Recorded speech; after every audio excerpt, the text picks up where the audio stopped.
What up, word? I'm super excited. I just finished wrapping up my first episode. What up, everybody? It's Evil Mr. Activated.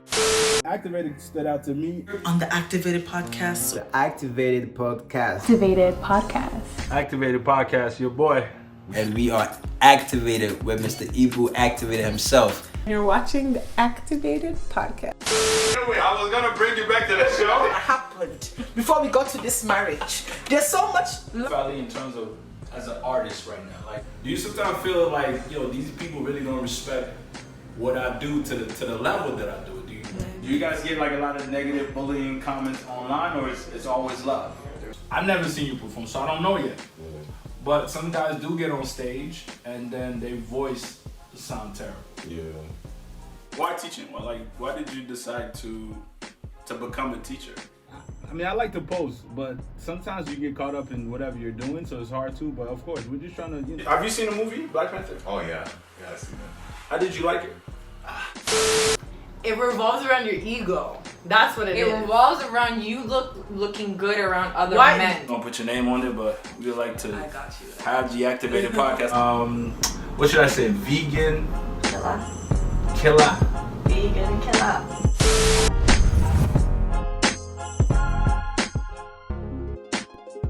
What up, everybody? Thanks for tuning in. This is the Activated Podcast. Your boy, Mr. Activated.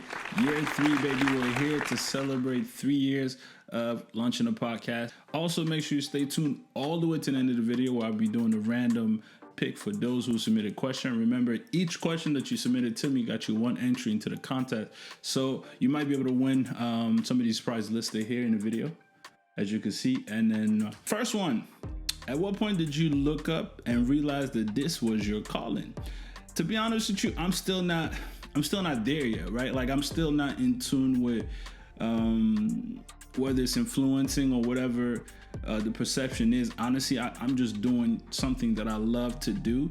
And through the podcast, obviously great things have come out of it. So I always wanted to public speak to some extent, and I think the podcast just happened to be something that I gravitate towards, but I'm still trying to figure out whether or not this is my calling. But advice for creatives starting up. To be honest with you, anybody out there that's starting anything, the most important thing is to start. I know that we live in an era where presentation means almost everything to a lot of people, so we're always trying to stay there to make something look appealing before it's any good.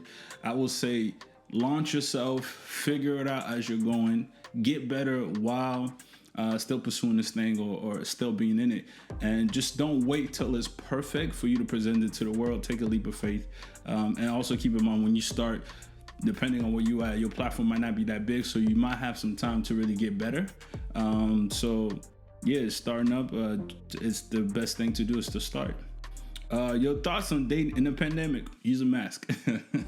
If you're gonna do anything, strap up. Use a mask. No, I'm joking. No, for real. Use a mask and protect yourself. What made you start podcasting? Honestly, when I was starting podcasting in 2017, there wasn't many podcast platform here in Toronto. So for me, I started to look at it as a platform building that allow people to really tap into where great information is being passed down. If you build a network big enough to influence changes, you're able to do that. So if you're trying to get people to vote, for example, if you put an announcement there and you could get your listeners to go and tap into these kind of acts, I think is very important. At the time, not only in Toronto, I didn't know any, to be honest with you, and more specifically in Afro community, I didn't really see anything that was really serving us as a community. So that was the idea of me trying to emulate that and start a podcast here. Do you have a wifey, bro? Define wifey.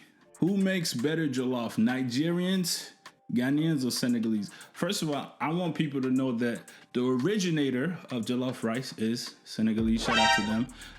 Now, Ghanaians and Nigerians are master marketers. So they took something to belong to a whole different country and then they market it. And that's what they do best. And you can't really hate on that. But if you got Senegalese friends, if you go to Senegal, Dakar, you have to eat. Jollof is actually a Wolof word. I might be messing this up, but that's really what it is. So it comes from there. They have hands down, to me, the best out of two of them. Now, if you don't know, if you're Nigerian, you're trying to get mad at me or Ghanaian, just know that the truth of the truth, and the truth shall set you free. Why aren't you married? Is it because you haven't found the right one, or is it to hold his life? Will you keep quiet? Listen,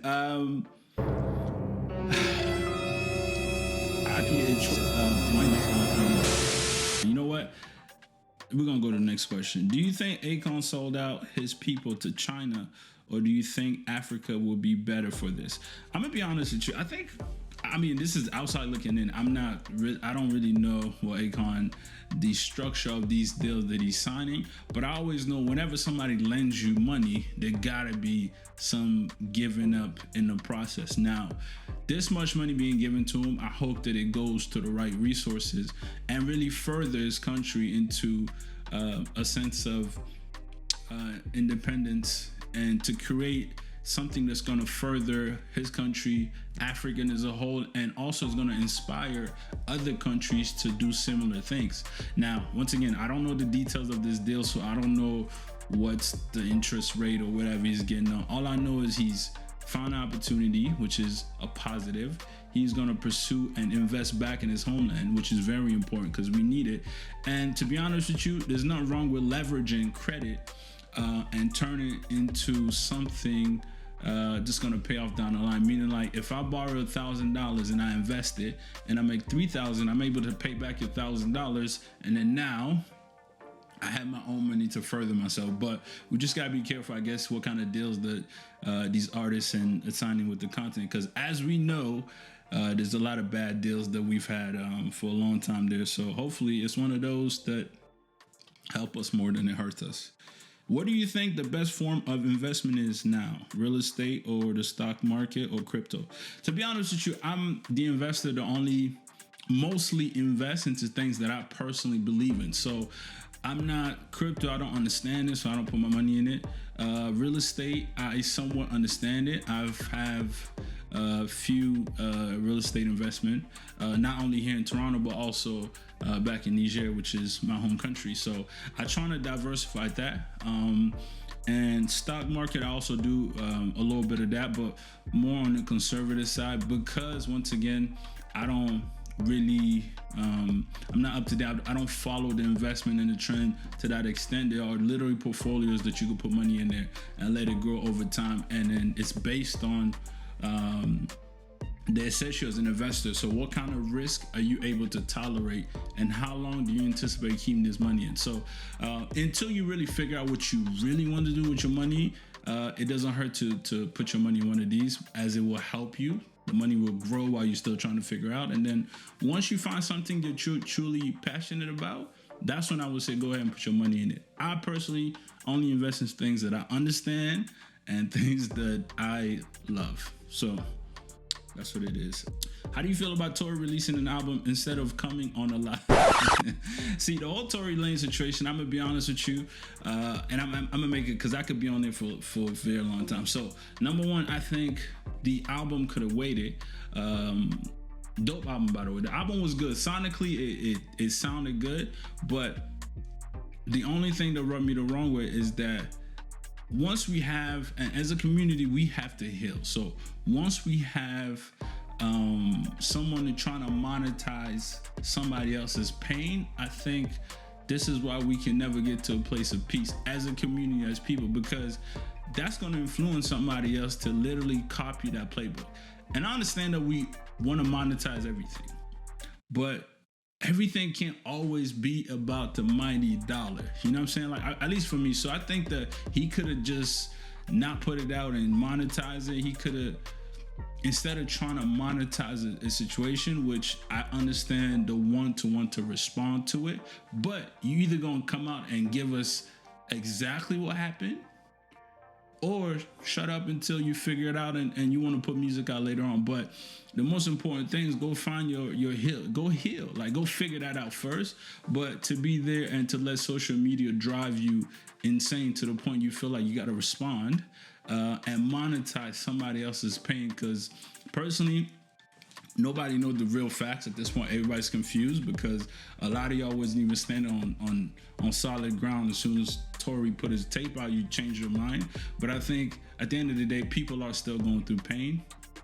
Megan is going through pain, and I'm sure Tory's also dealing with pain or even the idea of being canceled. The best thing to do is go stay still and figure it out. Social media and everything like that would be here. Like, don't feel like you're missing out by not responding. So I think the fact that he's trying to monetize, which I think was Megan's pain, I mean, and some of it is too, everything can't always be about money. So that's my little take on that. So what's your favorite thing about your podcast? The favorite thing about my podcast is I really get to speak what's on my heart. I really get to not only speak, but also sometimes as I'm figuring or when I'm talking about certain things, this is me actually figuring out in the process of it. So these thoughts, sometimes they're not complete. And honestly, the podcast is an avenue for me to unleash a lot of that thing. But also, I think our favorite thing about me doing my podcast is it has pushed me to go be better and to be better as a human being. Before anything foremost, and then everything else take care of itself. So that's that. If you could live anywhere, where will it be? Toronto. I'm in the best city in the world. To be honest with you, even if I was to spend time elsewhere, I don't think I'm ever moving from Toronto. It is by far the best city I've lived in, and I've lived in quite a few cities. Why does Trump have such big dick energy when strippers confirm it's small? Jesus is Lord. Here's the thing. Trump, as we can see, is a man that is filled with ego, and once your ego is that, when you're that soaked into your ego, you're almost delusional to the world because you're all in here in your head, so you don't even believe things are happening when it's really happening. So I think that's Trump's issue. Trump is ego driven 1,000%. So he gives you that energy because regardless of what the reality is, he probably feels like he got big D energy. And as you can see, that's really how he moves. So I think ego is a man's number one enemy. So once your ego is that high, there's really nothing you could do. I want to talk about relationship signs to call it quits with someone. See, the moment that you are dreading anything with anybody, I think it's a sign that you should really pay attention to. Now, to everybody's situation is very different. I know for me, I think once I don't feel the pull to pursue anything further what it is, and also I think we overstate certain situations, meaning some situations are literally there to teach you about certain thing about yourself or certain things about life or whatever it is.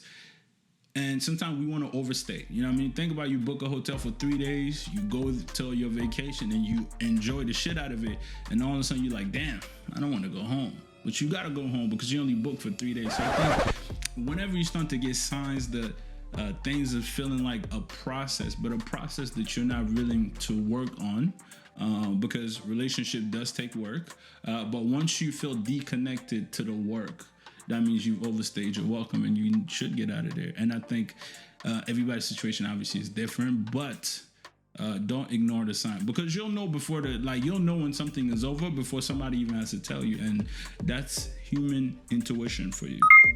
What was your best interview? Shout out to Shays. That was episode 18. If you got a chance, please go check it out. He was by far my favorite guest because he had taken me from surprise. And part of the podcast, I remember this like yesterday, he was talking about he grew up with a stutter. And at the time he was an artist. So getting into rapping got him to improve his speech and to almost get rid of the stutter altogether, which out of his whole family, he's the only one that he's been able to literally work himself out of that, and he did it through rapping. That story mattered so much to me that I was blown away, and I've never been able to forget it. It's been ingrained in my head that, you know what, this is the whole motivation behind the podcast. Real life, real story.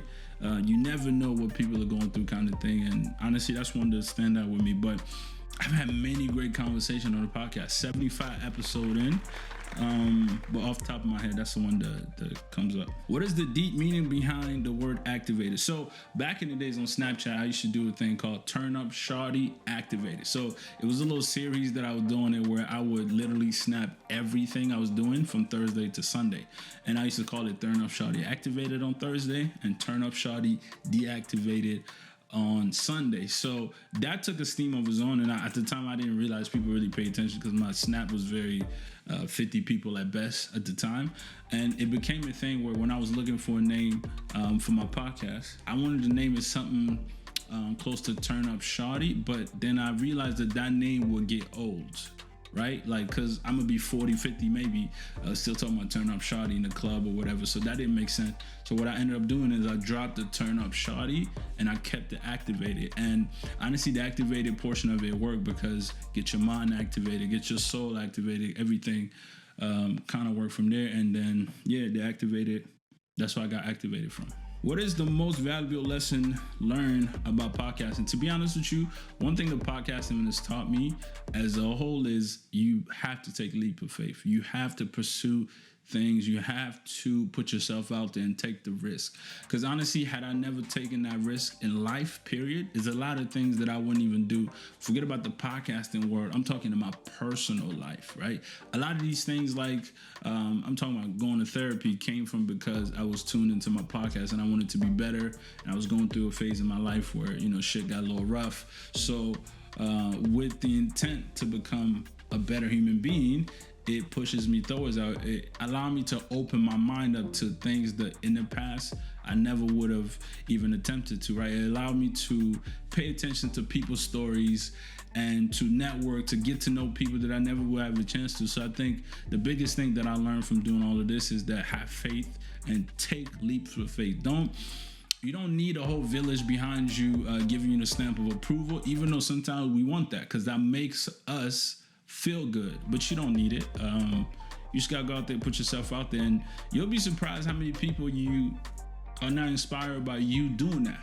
And I think for me, that's one of the biggest things that I learned. Should someone have structure or just go with the flow of a podcast? I think that all depends on you, how you structure your podcast to be. Personally, the way that I structure mine is I have maybe 3-4 points that I want to get through, and then I built a conversation from that. So I don't have a series of questions. I'm not rigid in how I conduct the interview.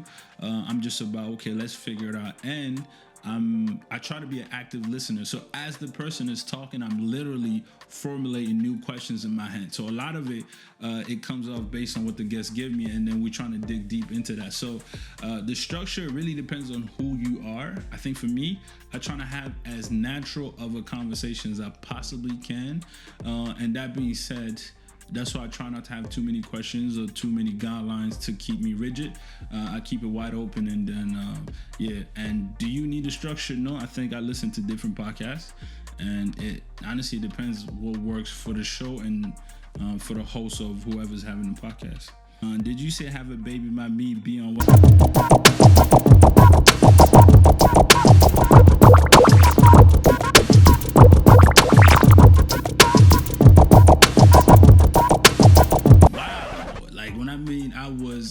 Listen, you couldn't even start to imagine. So these were the kind of thing I used to say. I don't know if I told this person directly, but I did say have a baby by me be on welfare, but it's all love. How many baby moms you trying to have? If I could prevent it, I'm not trying to have any baby moms. I think I'm past the freestyle level. Meaning, like right now, you know, if you getting down, you're strapped up, you're making sure that preventable things are prevented. If I could help it, I don't want a baby mom. I would like to have a wife and a family structure to come home to. Once again, I don't control every aspect in life. You know, sometimes shit happens, but if I could prevent it, 0 baby moms. Have you started following celebs on IG yet? No. I don't know if anybody know this. Maybe I would like to share the story. But when I first got on social media, I followed 2 celebrities. It was Lil Duval and it was 50 Cent. This is like 10 years ago. And I still have not. I don't see the point of following celebrities because, first of all, I don't know them on a personal level. So at the time, I used to think, well, I don't see how following somebody who is constantly reminding you that your life ain't is gonna help you per se. So I always follow people that I'm at the same level with in life, or they're I mean, people are still successful doing their thing, but I don't feel any ill will towards it. Like, I don't look at them and all of a sudden look at my life like, oh man, my life is completely trash. And I think I've never taken a social media break, and I think because I've always kept my reality as close to where I am in life. So now when you're subjected to, when you follow Drake, for example, and Drake is putting $100 million home on Instagram, you're going to feel ways. If every time he posts from his poolside or whatever, you're gonna start to look at him like, damn, why don't I have that? And we gotta understand that the celebrities are the anomaly of the world, meaning like there's only gonna be a once in a lifetime of Drake. There's only gonna be a once in a lifetime The Weeknd. And unfortunately, we live in a world where we think everybody's gonna make it to that level. That's not gonna happen. But this is not me just getting in the way of your dream. And listen, pursue your life, pursue your aspiration, do what you gotta do. But the reality of it, we live in a world, and because they make everything attainable for everybody, we sit there thinking that that's going to be us. So for me, I've cut out, I don't follow celebrities just because I'm trying to stay in tune with my reality that I'm dealing with. Will I ever? Maybe when I become quote unquote celebrity, as long as what I'm following, it is matching my where I'm at in the world. And also, I'm not the type of person that need to see Drake $100 million to know that I got put work in. I know some people, it provide them great motivation to do so, but it doesn't work for me. So I'm just trying to keep my mental sane. I'm trying to be a sane individual. So for that being, I do not follow any celebrities. And to be honest with you, I don't think I have any plans to do that anytime soon, but hey, you never know. Why do guys get intimidated by a woman who has her shit together? You know what? I just want to break it down for what I think is the cause of this. I think when you're looking at how men were raised in society from, I'm talking way back when, generation before us, a lot of our value, a lot of things that made you valuable as a man were your ability to protect and to provide.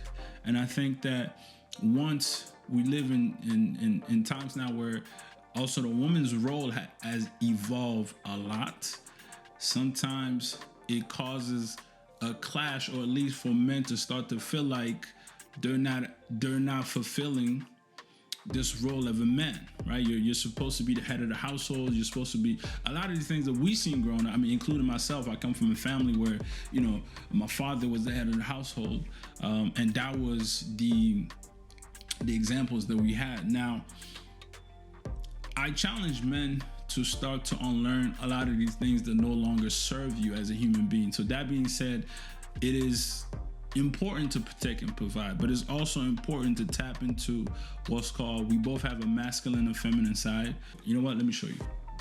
So in this book, what it teaches you that men and women have both sides to them, both a feminine side and both a masculine side. So it's all about finding the median and balance yourself out. Sometimes you need to tap into more of your masculine side, and sometimes you need to tap in more on your feminine side. And I think as life goes on and as we start to evolve as not only people and also men, we got to start to unlearn some of these things where when our woman, I mean, we live in an era now, the women are starting to make a lot more money than they used to. Sometimes they make more than the men. Sometimes they are the breadwinner. Sometimes they occupy position of very high importance.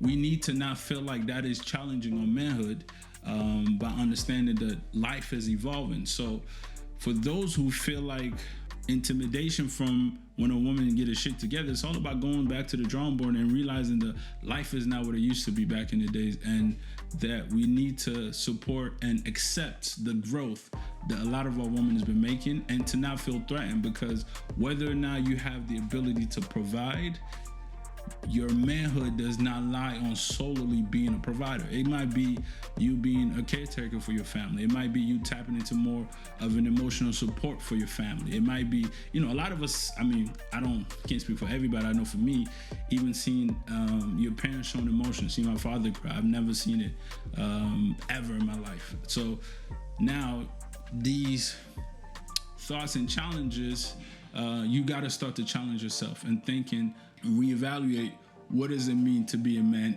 in this era today. And I think it takes both ways. It's going to take for men to go and unlearn a lot of the stuff that they learned, and it's going to take for women to allow this shift in understanding and provide a safe space for your man to really feel like just because you're making more money than him, that he's not less of a man because of what society pressure put in. You got to be there to also support your man through that transition. It goes both ways, right? That's, I guess, from my point of view, I think that's what's important. But you know what? I'm curious to see what you guys feel about that question. And yeah, let me know for that.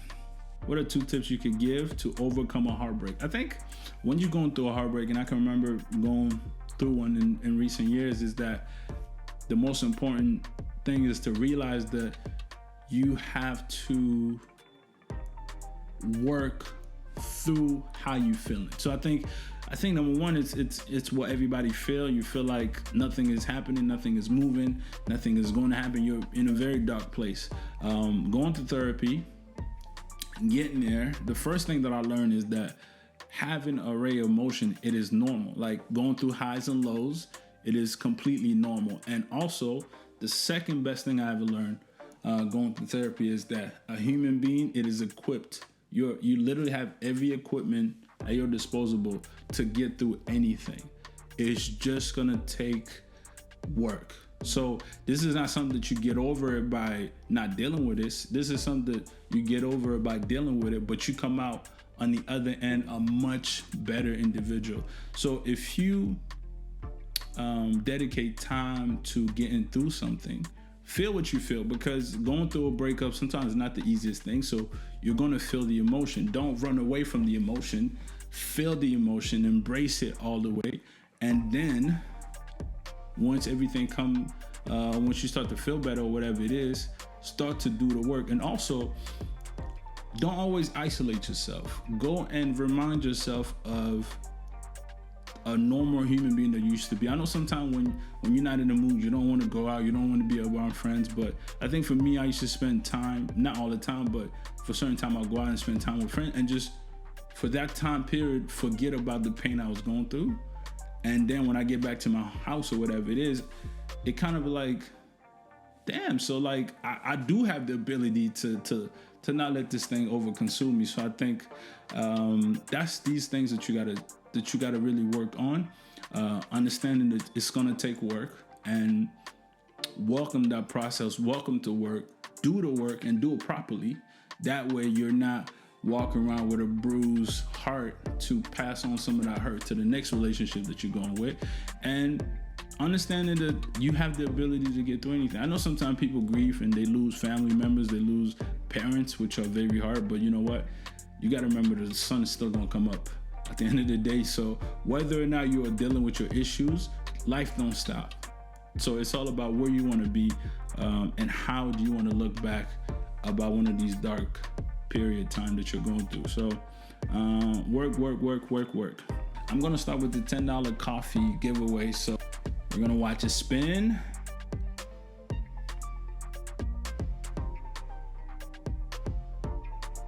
Hey, we have a winner. Shout out to Soylene. You get $10 to buy coffee, courtesy of Activated Podcast, Mr. Activated. So thank you for submitting your question. I truly appreciate it. Number 2 time. Now, this is for the $25 gift card. So this is for $25 gift card. Who we got here? H. I hope I spelled it right, but I was copying everything from the Instagram. So shout out to you. You got $25 courtesy, once again, Activated Podcast. Thank you. Actually, haven't been on the podcast like 4 times. So this is for the big prize, which is a custom You've Officially Been Activated sweater. I know it's cold right now, so we're going to spin it one time. Oh, this is crazy. Queen NG. Shout out to, you know what's crazy is? She submitted one question. Oh man, shout out to you, man. Congratulations. Honestly, also a big supporter to the podcast. Been supporting from day one. So I'm honestly excited to actually get her custom sweater. You've officially been activated, courtesy, of course, Activated Podcast, Activated Clothing at Mr. Activated. 3 years, going strong. Honestly, thank you very much. And you've officially been activated. Peace.